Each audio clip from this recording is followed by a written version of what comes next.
I have to add one. I felt God's presence every day as a chaplain, but there's one that I always go back to. I was doing services in the segregated housing unit, the SHU, and these guys would be brought out and put into holding cells, I'd call them cages, and their cuffs removed.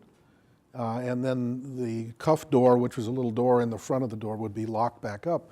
So in doing the communion service at the sign of peace, I would always go up and put my hand up against the cage, and somehow we'd make contact that way. Well, one day, by mistake, or maybe they were testing me, I don't know, the officers left the cuff ports down.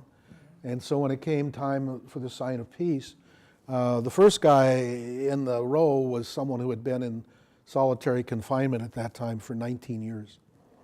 And when it came time for the sign of peace, rather than put my hand up against the cage, I reached out through the door and shook his hand. And I started to walk away, and for some reason I turned around and looked back. And this was a hardened criminal. I mean, he was looked at being one of the worst in the state. There were tears just streaming down his face. And I said to him, I called him by name, I won't use his name.